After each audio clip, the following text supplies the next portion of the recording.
आगे बढ़े खबर आपको दें। गुजरात से चौधरी परवेज इलाही और सलमान अकरम राजा की गुफ्तगू। हमारे मुखालिफिन मारे मारे फिर रहे हैं, गुजरात के लिए पैकेज लेकर आए हैं परवेज इलाही। हम अपने मुखालिफिन को यहाँ से पैक करके भेजेंगे। हमारा 1112 का मंसूबा ही काफ़ी है। जिसको घर वाले भी नहीं उठाते थे उसको रेस्क्यू लेकर अस्पताल पहुँचाती है चौधरी परवेज इलाही। नून लीग हमारे मंसूबे जैसा कोई एक मंसूबा लाकर दिखाए। मेरी 5.5 महीने की हुकूमत के फंड अगर ना रुकते तो ये गुजरात ना डूबता। नून लीग के काम में बरकत नहीं है। बानी पीटीआई लोगों के दिलों में बसते हैं परवेज इलाही। मैंने गुजरात को डिवीजन समेत दीगर बड़े मंसूबों पर काम किया।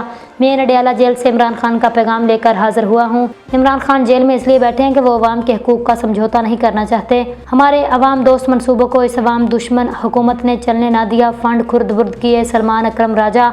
इमरान खान के हुक्म है इस आफत में मेरे सब वर्कर्स अवाम के साथ खड़े हों, दुख बांटे।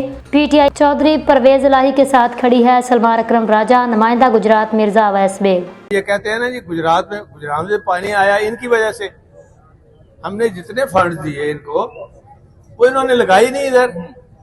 और देखे मैं जो 5.5 महीने की हुकूमत थी ना, वहां पे सीवरेज जो है वो फंड्स अगर ये ना रोकते तो गुजरात ना डूबता। मोहन सलाई ने जेल चौक तब बोले पोल वहां 50 क्यूसेक फीट की बारिश पाइपलाइन 40 करोड़ के फंड में ये मुकम्मल हुई है। और उसके बाद निकासी के लिए मैंने अरबों के फंड गुजरात शहर को दिए, अरबों के। लेकिन अब ये ना लगाएं और आते ही नून लीग ने सारे वो फंड्स बंद कर दिए। तो इसमें हमारा कसूर नहीं है और मुजरिम यही है। आपको ये पता होना चाहिए, असल मुजरिम यही है जो आके अब बड़ी बड़ी बातें करते हैं। इनके काम में बरकत